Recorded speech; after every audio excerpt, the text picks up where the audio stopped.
ನನ್ನೆಲ್ಲ ಪ್ರೀತಿಯ ವೀಕ್ಷಕರಿಗೆ ನನ್ನ ಪ್ರೀತಿಯ ನಮಸ್ಕಾರಗಳು.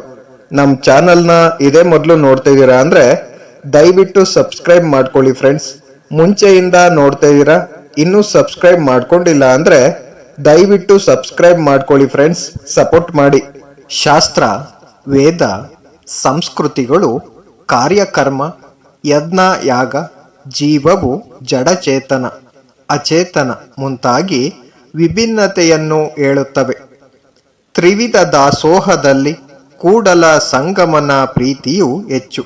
ಆದ್ದರಿಂದ ಜಂಗಮಕ್ಕೆ ತನು, ಮನ, ಧನ ಅರ್ಪಿಸುವುದೇ ಶ್ರೇಷ್ಠ ಧರ್ಮಶೀಲ. ವೇದಶಾಸ್ತ್ರ ಗೀತೆಗಳ ಉಪದೇಶಗಳನ್ನು ಹೇಳುತ್ತಾ ಅವುಗಳ ತತ್ವಾರ್ಥವರಿಯದೆ ಸತ್ತವರೆಲ್ಲ ಉತ್ತಮರಲ್ಲ. ಕೂಡಲ ಸಂಗನ ಶರಣರು ಬಂದಲ್ಲಿ ಅವರ ಮೇಲೆ ಖಡ್ಗ ಇರಿದು ಯುದ್ಧ ಮಾಡುವುದು ಧರ್ಮವಲ್ಲ.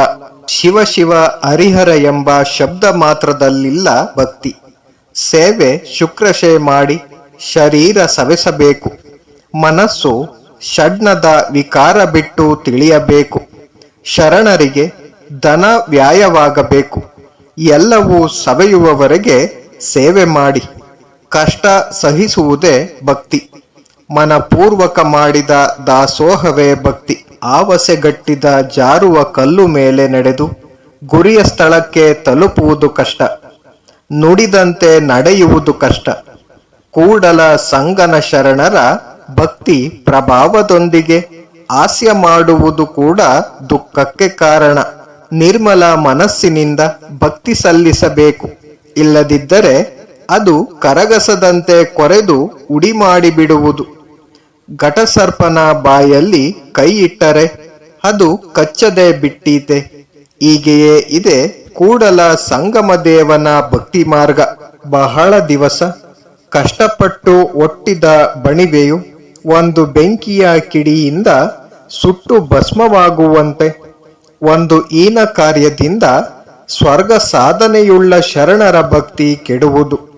ಧರ್ಮದಿಂದ ತಂದೆ ಗಳಿಸಿದ ಹಣವನ್ನೇ ಅಧರ್ಮದಲ್ಲಿ ಹಾಳು ಮಾಡುವ ಮಗನಂತೆ ನೀನು ಕೊಟ್ಟ ದೇಹ, ಮನಸ್ಸು, ಸಂಪತ್ತು ನಿನಗೆ ಅರ್ಪಿಸಬೇಕಲ್ಲದೆ ಅನ್ಯಕ್ಕೆ ಮಾಡಿದರೆ ತನ್ನ ಭಕ್ತಿ ತನಗೆ ಕೇಡುಂಟು ಮಾಡುವುದು ಕೂಡಲ ಸಂಗಮ ದೇವ. ಲಿಂಗವನ್ನೇ ನಂಬಿ ಅದನ್ನೇ ನೆಚ್ಚಿ ಅದರಲ್ಲಿ ತನ್ಮಯನಾಗಬೇಕಾದರೆ ನಮ್ಮ ಶರೀರಕ್ಕೆ ಕಷ್ಟ ಕೊಟ್ಟು ಮನಸ್ಸು ವಿಷಯಗಳೆಡೆಗೆ ಹೋಗುವಂತೆ ಮಾಡಿ ಹಣದ ಲೋಭದಲ್ಲಿ ದೂಡಿ ಪರೀಕ್ಷಿಸುವೆ. ಕೂಡಲ ಸಂಗಮ ದೇವ ಅದಕ್ಕೆಲ್ಲ ಅಂಜದಿದ್ದರೆ ಭಕ್ತಿಪ್ರಿಯನಾದ ನೀನು ಮೆಚ್ಚಿ ಅಪ್ಪಿಕೊಳ್ಳುವಿ. ಗುದ್ದಲಿ, ಸಲಿಕೆ, ಕೊಡಲಿ ಜಗತ್ತನ್ನು ಪೋಷಿಸುವ ಒಕ್ಕಲುತನ ಮಾಡಬೇಕೆ ವಿನ ವಿನಾಶಕಾರಕ ಆ ಯುದ್ಧ ಹಿಡಿದು ಒಡೆದಾಡುವುದರಿಂದ ಯಾವ ಫಲ? ಬರೀ ಸವಿ ಮಾತಿನಲ್ಲಿ ಫಲವಿರುವುದಿಲ್ಲ. ಶರಣರು ಬರುವ ಸಮಯ ತಿಳಿದುಕೊಂಡು ಮನೆಯಲ್ಲಿದ್ದು ನಿರ್ವಚನೆಯಿಂದ ಸರ್ವಸ್ವವನ್ನು ಅರ್ಪಿಸುವವರೆಗೆ ಕೂಡಲ ಸಂಗಮದೇವನು ಸಲಹುವನು. ತನು, ಮನ, ಧನ ಈ ಮೂರು ವಿಚಾರಗಳಾಚೆ ಯೋಚಿಸುವವನೇ ನಿಜವಾದ ಭಕ್ತ. ಆತನಿಗೆ ಐಕ್ಯದ ಹಕ್ಕು ಇರುವುದು. ಆ ಮೂರನ್ನು ಕೇವಲ ಗುರುಲಿಂಗ ಜಂಗಮಕ್ಕೆ ದಾರೆ ಎರೆದಲ್ಲಿ ಕೂಡಲ ಸಂಗಮನಾಥನು ಮೆಚ್ಚಿಕೊಳ್ಳುವನು.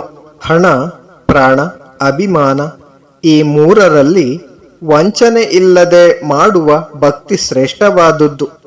ಮನದ ಭೋಗಲಾಸೆ ಬಿಡದಿರುವ ತನಕ ಜಂಗಮವೇ ಶಿವನ ಸಾಕ್ಷಾತ್ ಸ್ವರೂಪವೆಂದು ತಿಳಿದು ಪ್ರಯೋಜನವೇನು?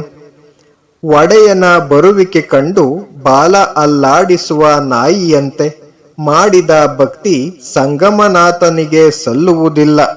Thank you for watching friends. Please subscribe my channel.